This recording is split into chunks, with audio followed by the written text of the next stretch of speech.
Assalamualaikum warahmatullahi wabarakatuh. Alhamdulillah, syukurillah, wassalatu wassalamu ala rasulillah Sayyidina wa maulana Muhammad ibn Abdillah man istafa wa jtabahu li nubuwati wa risalah wa ala alihi wa sahbihi wa mawalah amma ba'd. La hawla wa la quwwata illa billah. Al-Mukarramun, semua keluarga besar UIN. Niki mestinya kali Jogo tuh ya. Nggih.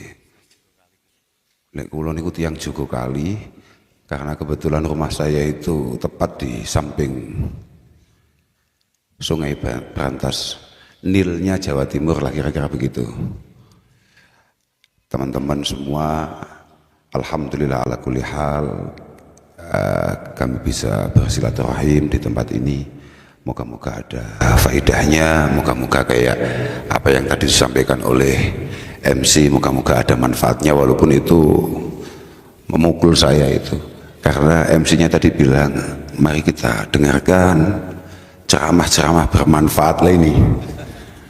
Kok dia bisa ngukumi kalau ceramah ini ada manfaatnya, itu bagaimana ceritanya? Wong saya yang mau ngomong saja belum tentu sadar dan belum tentu yakin kalau ada manfaatnya.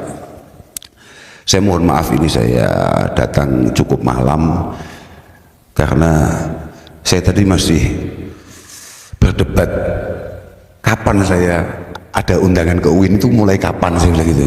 Tidak ada, saya bilang gitu. Saya ini mau jalan-jalan. Nggih, tapi jalan-jalan sambil ngaji di UIN. Enggak ada, saya bilang gitu. Ada, akhirnya nyerah dan agak malam. Saya mohon maaf. Yang paling penting moga-moga di Ramadan kali ini moga-moga Allah selalu melimpahkan rahmatnya kepada kita semua, dan moga-moga kita semua memiliki satu kepantasan untuk kemudian mendapatkan maghfirah dari Allah Subhanahu wa taala. Apapun selain Ramadan merupakan syahrun unzila fihil Quran hudal linnas wa bayyinat, tapi Ramadan kata Rasulullah sallallahu alaihi wasallam merupakan syahrun awaluhu rahmah wa awsatuhu maghfirah wa akhiruhu aidkum minan nar. Bahwa bulan ini yang oleh kita dianggap sebagai bulan belanja, oleh kita dianggap sebagai bulan yang ya biasa-biasa saja begini ini, tapi ini bulan yang sebetulnya oleh Allah Subhanahu wa taala adalah bulan yang 10 hari pertama merupakan curahan rahmat, curahan kasih sayang dari Allah. Kemudian malam-malam belasan mulai tanggal 11 Ramadan sampai tanggal 20 merupakan turunnya ampunan Allah Subhanahu wa taala, dan terakhir 10 hari terakhir merupakan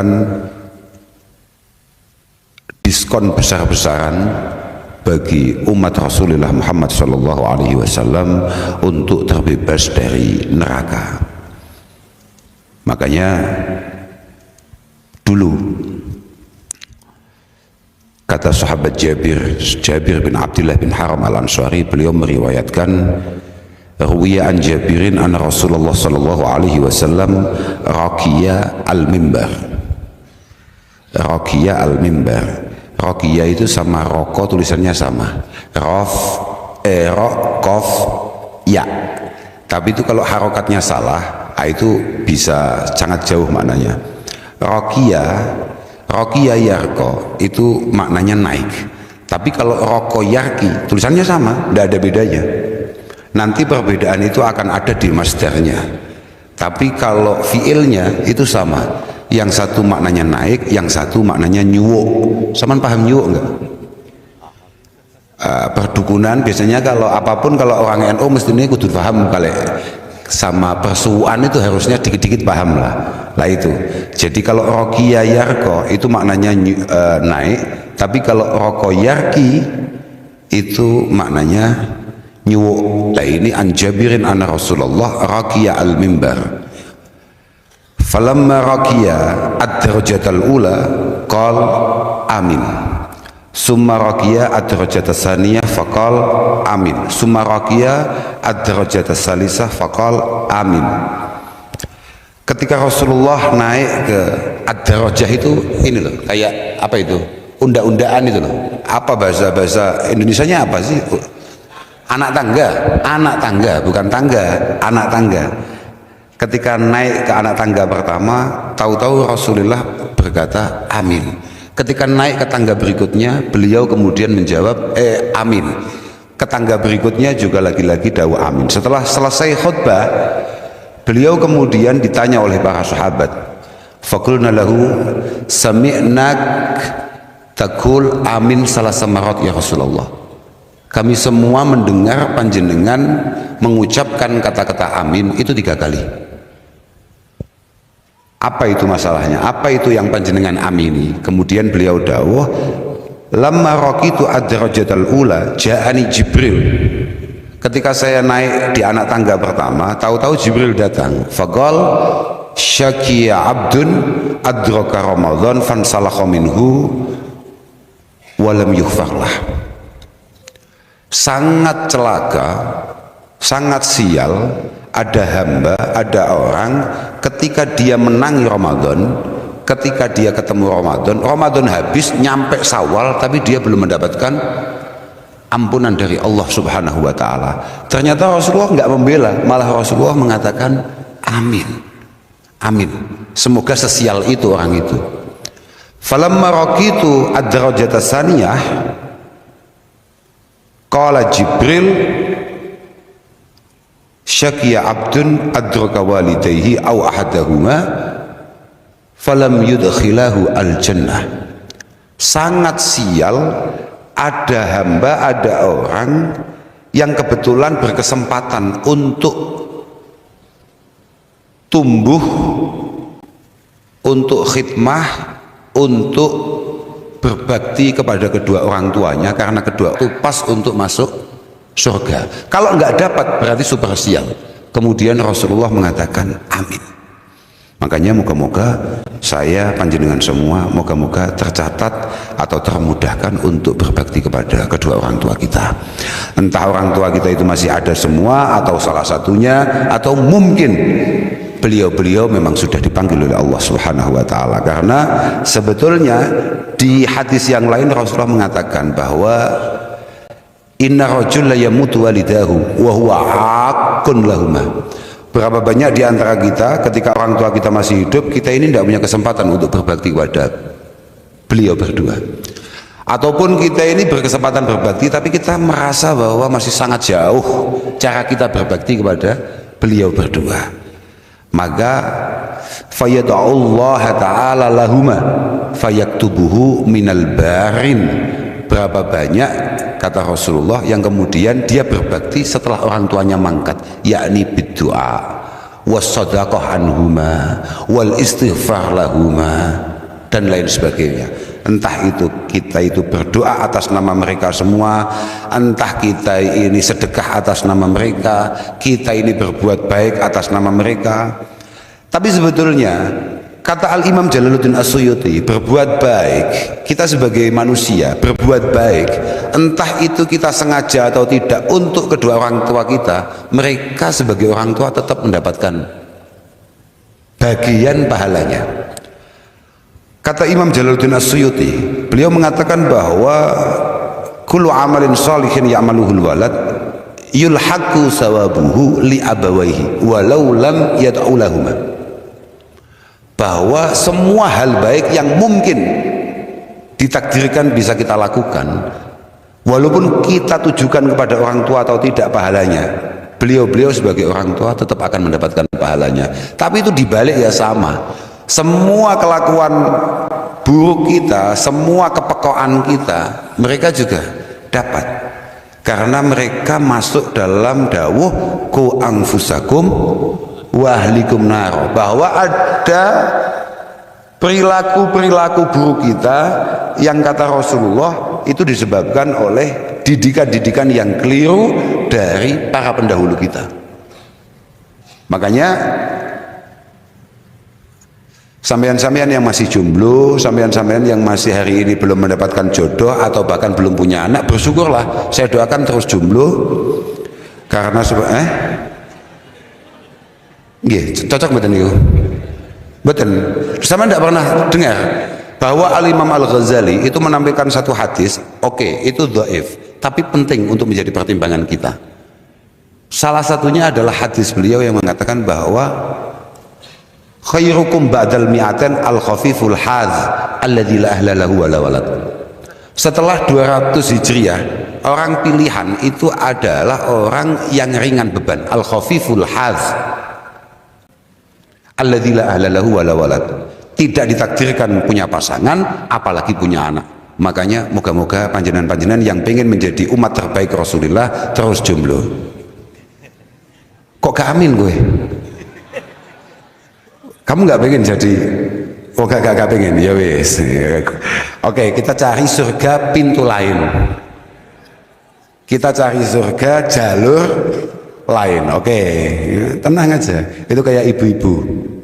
Saya pernah ngomong sama ibu-ibu, jenengan-jenengan ini sekedar sadar kalau panjenengan sempat memiliki kesalahan kepada pasangan, kemudian minta maaf, langsung panjenengan punya akses yang sangat eksklusif untuk masuk surga.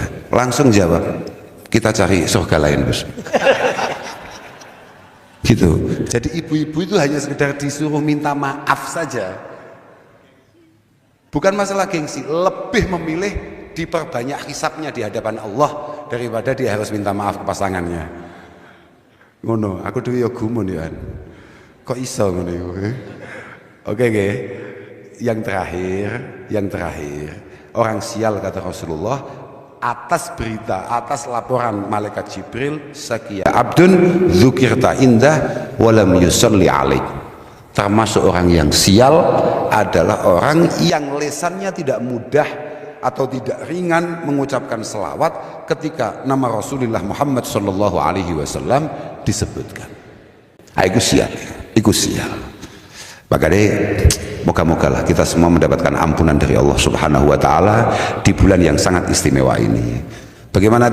Sudahlah, kak pikir-pikir, memang sesial itu kita ini kalau sampai nggak dimaafkan, walaupun dosa kita banyak ya, kita sama-sama tahu ya.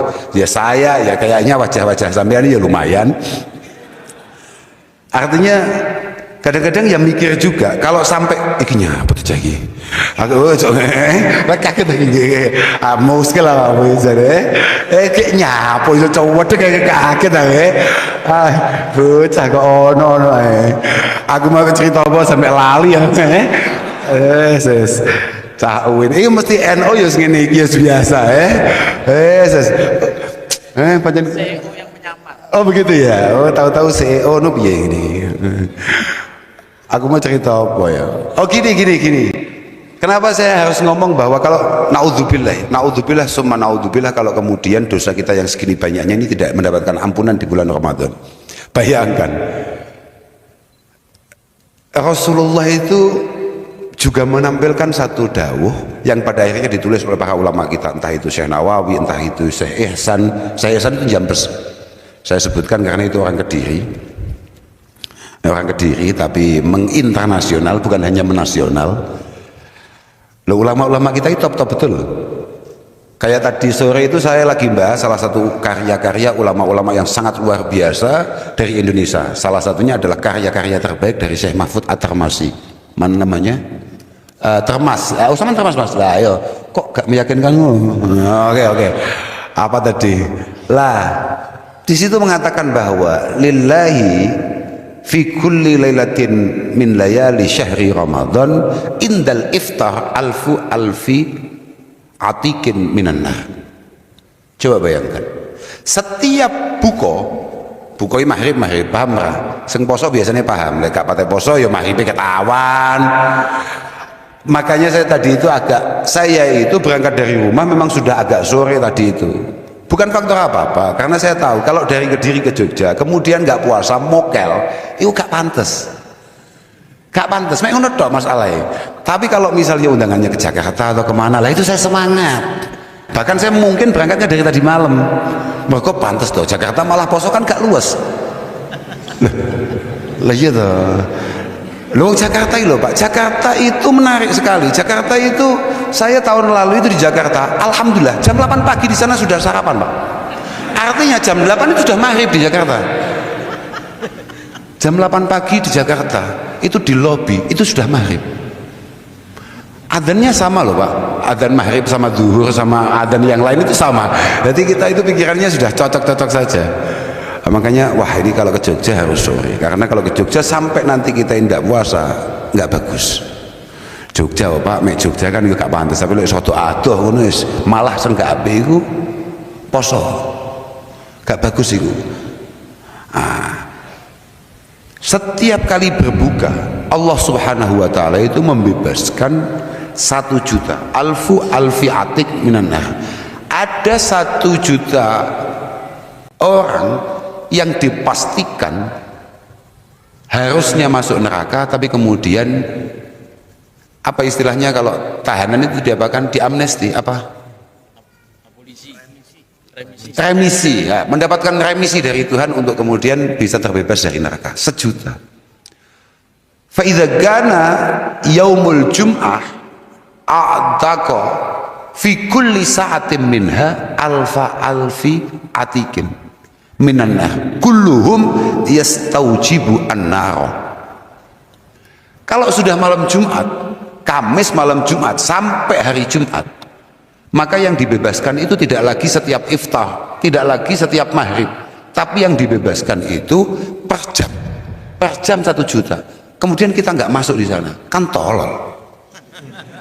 Loh, wakil tenan loh itu. Nah, kalau setiap hari itu 1 juta, berarti kan seminggu itu sudah 7 juta orang yang dibebaskan itu.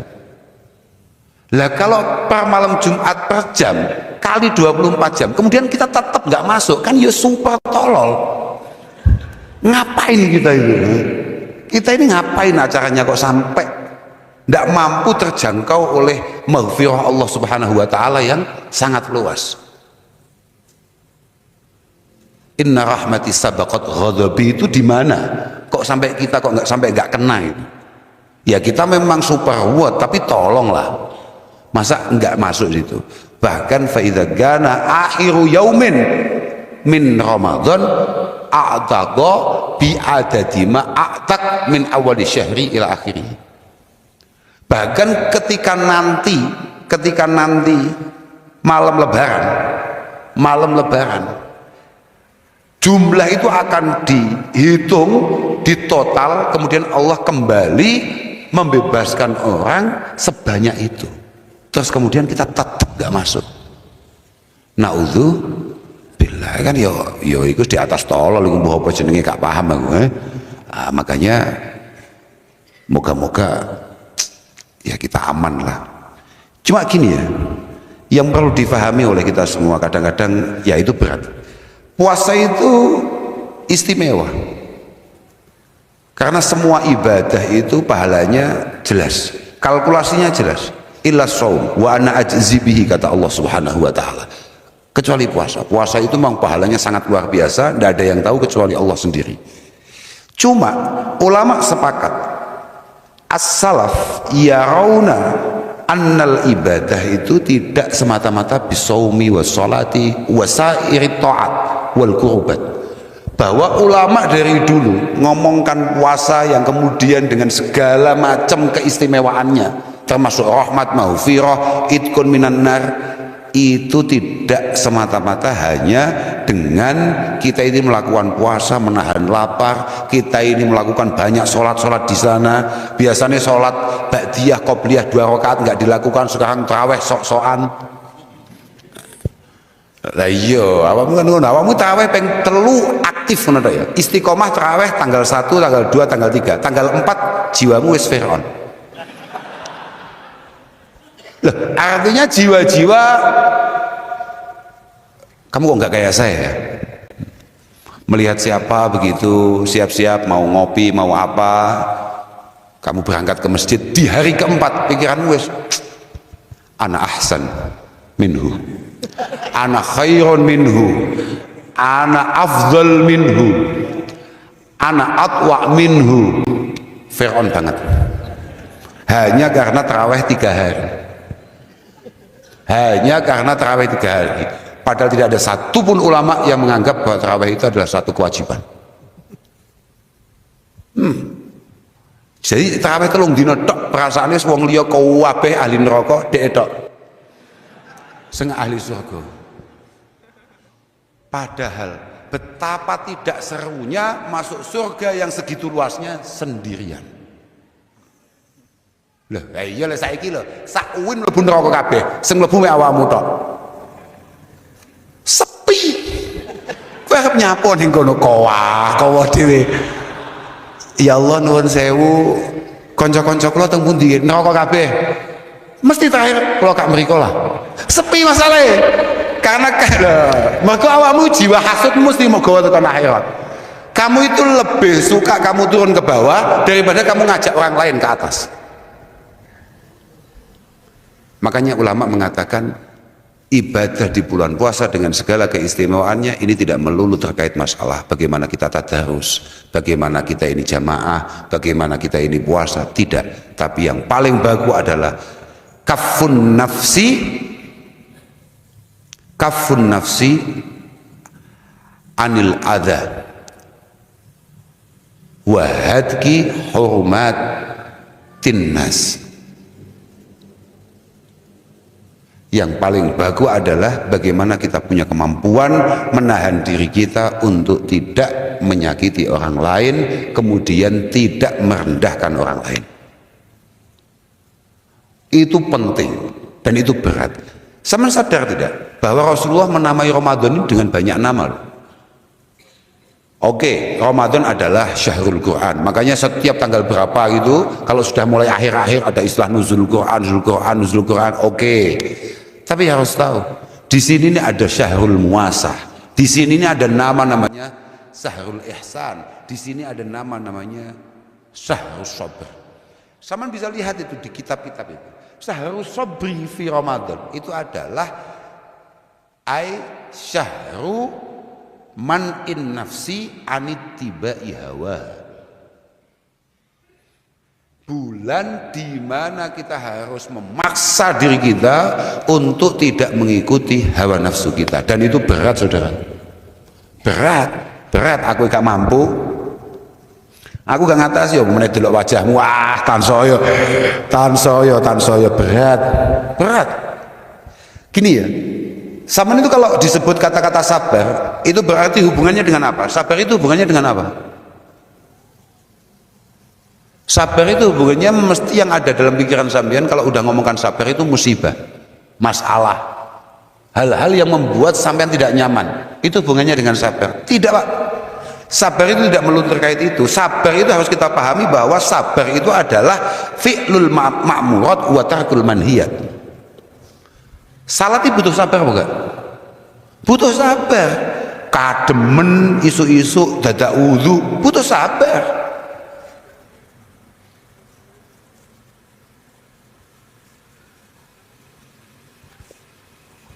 Ana bocah utange akeh terkenal dhewe sak kampus tapi bendino klambine anyar, sabar gak awake dhewe? Loh,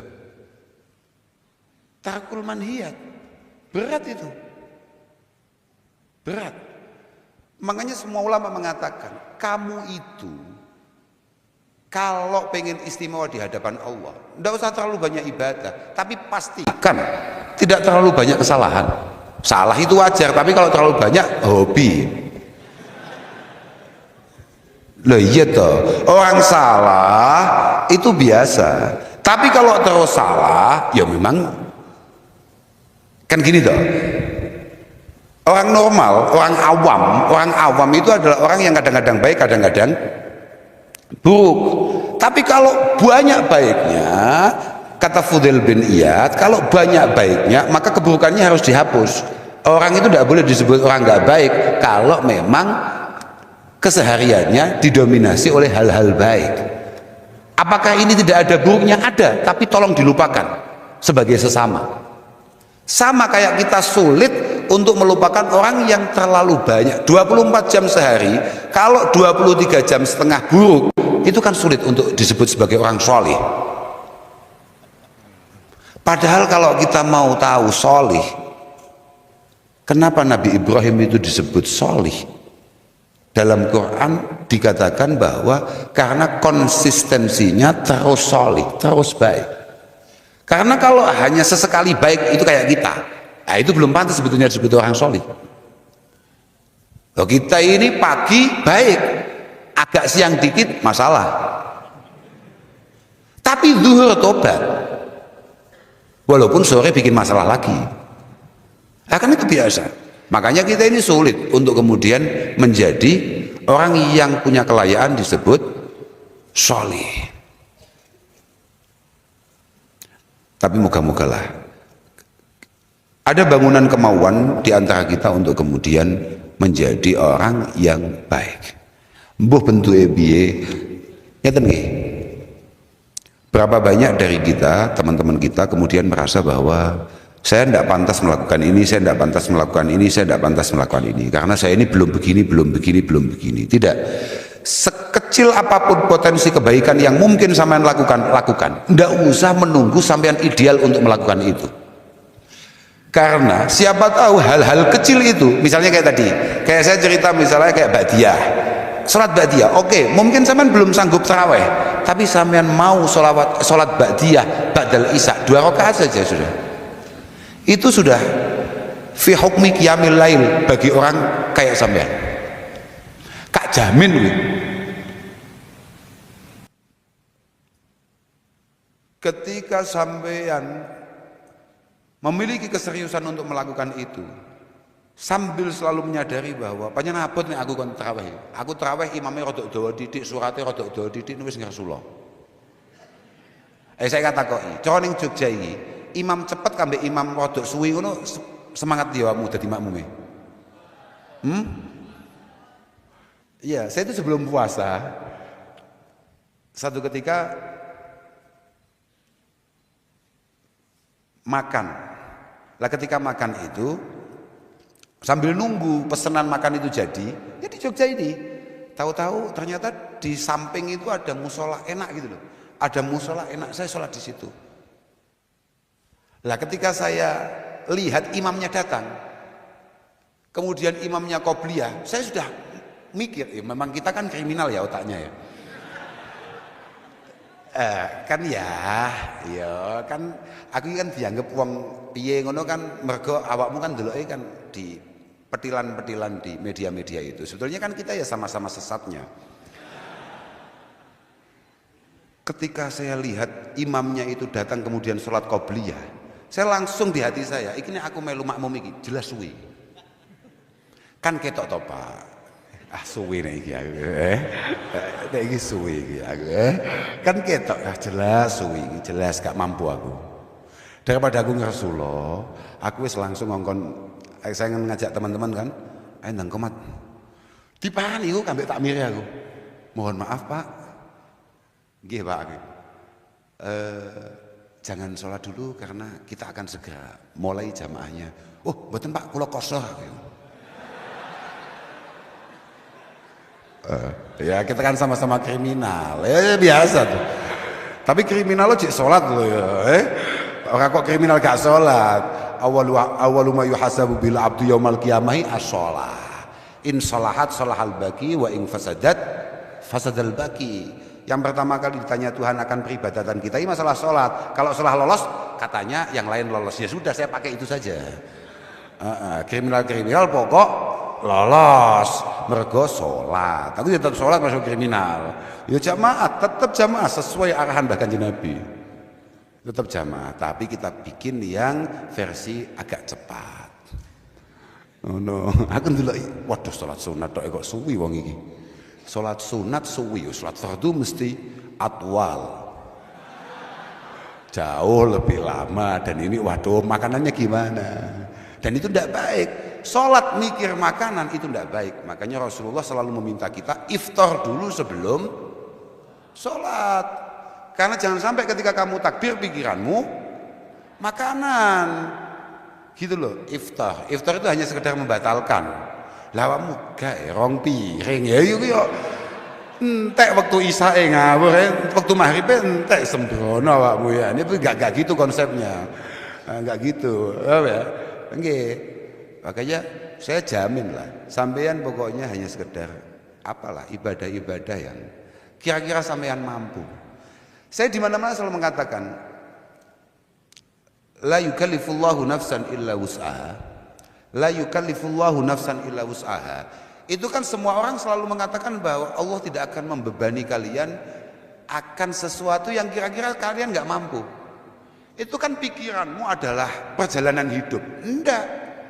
Sama bisa lihat di semua tafsir yang ada, itu hubungannya sama ibadah. Artinya Allah tidak akan memerintahkan satu peribadatan, satu ritual ibadah, satu wadifah ibadah yang kira-kira membuat sama semua keberatan. Enggak. Bahkan Nabi itu tarawih hanya berapa hari. Kemudian dipatahkan dengan beliau tidak keluar dari rumah. Karena khawatir kalau ini diteruskan nanti dijadikan wajib. Oh no, lagi cocok. Karena tahu. Karena akhir zaman umat Rasulullah kayak kita. 5 waktu yang bleset apa maneh? Oh no. Lah. Lah, Gus. Sekarang itu kan ada warna. Kalau 20 rakaat berarti NO, kalau sekian rakaat berarti gak NO. Ngono kan ya? Ya kuwi tololmu. Kenapa kita nggak ambil yang dikit aja, Gus? Kan nggak apa-apa. Wong semua ini ada uswahnya, semua ini ada kuduahnya. Tetap kamu harus 20. Lah napa sebabnya, Gus? Sebabnya kowe masuk njibuk sing titik, mlakumu panggah secepat itu. Wong NU iku lamun toh digawe mek pirang rakaat kaya kanca-kancane, tetep inal kausar. Loh, iya apa gak? Jelas, delok bentukmu ngono kuwi. Jelas iku, jelas. Makane, sekali lagi moga-moga kita mampu mengisi bulan Ramadan ini dengan sebaik-baiknya. Paling tidak kita mampu menafikan kebiasaan buruk kita, khususnya kebiasaan yang kira-kira mampu menyakiti orang lain, itu bisa kita tinggalkan di bulan-bulan seperti ini. Makanya tadi saya sebut Syahrul Muasah. Ini bulan Syahrul Muasah itu sebetulnya al-muasah wal ihsan itu maknanya sama. Cuman Kanjeng Nabi menggunakan bahasa muasah. Kalau dalam kitab-kitab kita istilahnya kalau saya nggak salah ya muasah itu muasatil muhtajin ila ma tajudu fihi al-qulub min khairin wa fadli. Ini bulan adalah bulan di mana orang sobek, orang buruk aja kayak kita itu pengen baik. Bukan hanya pengen baik, orang seruat kita kadang-kadang di bulan ini pengen berbuat baik untuk orang lain. Padahal cahwat, bulan ini bulan macak baiknya orang ruwet. Lah nek wong-wong api-api kan tidak menunggu Ramadan. Lah tapi kalau orang kayak kita kan ya beda. Beda bentuknya beda. Bentuknya beda. Api ngenteni Ramadan panjenengan. Quranmu itu tahu mau demok liyane Ramadan kapan? Lah iya gak? Sampai bledukan. Sampai Quran itu menyesal kenapa pernah dicetak dan kemudian kamu yang beli. Loh, coba tanya Quranmu itu. Mesti gitu. Mentalnya. Kejiwaan Quran yang kamu beli itu mesti gitu. Aduh, aku kok mulai dilapi ya, mesti harus mlebu Ramadan nih. Setelah itu masuk Syawal, alhamdulillah kita lupakan lagi. Apa meneh saiki wis ono HP, ono tab, ada iPad, ada macam-macam. Tahan saya gak kedemek. Tapi tetap menjelang Lebaran kita bersihkan. Tapi tetap ditaruh di musola-musola. Bagus, gak apa-apa. Paling gak sempat kamu sentuh. Paling gak tanganmu pernah menyentuh mushaf itu, bagus. Makanya ini adalah bulan muasah, bulan di mana orang-orang ruwet kayak kita saja berusaha baik, bahkan berbuat baik bagi orang lain. Kata Rasulullah, kamu tidak akan menemukan la tajidu ahadan fi Ramadan illa muwasin wa muwasan. Di bulan Ramadan itu hanya ada 2 kelompok. Kalau enggak berbuat baik, ya dia berarti dibaiki orang lain. Kamu jangan pikir bahwa berbuat baik itu melulu terkait masalah misalnya taftir. Taftir itu apa ya? Biasanya kan kalau mohon maaf kalau ada orang yang cukup berada itu kemudian dia kasih apa Pak? Takjil. Aku ya itu bahasane wong kutha iku. Bener iku, takjil atau kasih, bahkan ada berbuka gratis atau ada apa, kan begitu. Makanya kan fadzaka yuwasi bil mal, fadzaka yuwasi bit ta'am, fadzaka yuwasi bisilah, kan enek ngono iku. Macam-macam. Ada satu orang itu cara berbuat baiknya ya mungkin karena dia rezekinya lebih, dia ngasih makanan, dia ngasih uang. Ada yang hanya sekedar silaturahim. Tapi kadang-kadang ada orang yang saking ruwetnya di bulan Ramadan menghindari silaturahim. Karena apa? Biasanya orang yang nggak pernah silaturahim terus kemudian Ramadan silaturahim, golek utangan. Loh, ini kalau sudah menjelang Lebaran itu WA terasa sangat bahaya loh Pak. Pokoknya, oke, terasa bahaya. Kenapa terasa bahaya? Karena siapa tahu banyak orang butuh. Kata Imam Syafi'i, ini terakhir ini penting ini. Kata Imam Syafi'i, kita ini kalau di bulan Ramadan, kenapa diminta untuk sedikit dermawan, lebih dari bulan-bulan yang lain? Karena mohon maaf di bulan ini banyak sekali orang yang butuh. Bahasan Imam Syafi'i adalah likasrati hawaijin nas fi Ramadan ila masalihihim. Maka sekecil apapun yang bisa kamu bagi di bulan Ramadan, bagi. Misalnya ada kalian mendapatkan MBG, kok MBG, ojo liane ya. Ojo liane saya. Misalnya dari kalian ada yang punya apa ya? Ada yang punya, oke itu apa itu? Kotaan itu enggak tahu saya isinya apa. Itu kalau bisa dibagi, bagi. Jangan dimakan sendiri. Karena banyaknya orang yang butuh di bulan Ramadan. Moga-moga kita semua selalu mendapatkan taufik hidayah inayah dari Allah Subhanahu wa taala. Saya juga ikut doakan selalu. Moga-moga semua diberi kemudahan dalam proses kehidupan panjenengan semua. Sampeyan muga-muga fid dunya hasanah wa fil akhirati hasanah. Di dunia sampean sukses penuh manfaat, sampean di akhirat juga sama, selamat juga penuh manfaat, yakni bisyafaah. Muga-muga Allah Subhanahu wa taala mengijabah semua doa-doa baik kita. Sekali lagi saya mohon maaf kalau ada kurang-kurangnya, ada keliru-kelirunya. Akhiran wal afu minkum. Wassalamualaikum warahmatullahi wabarakatuh.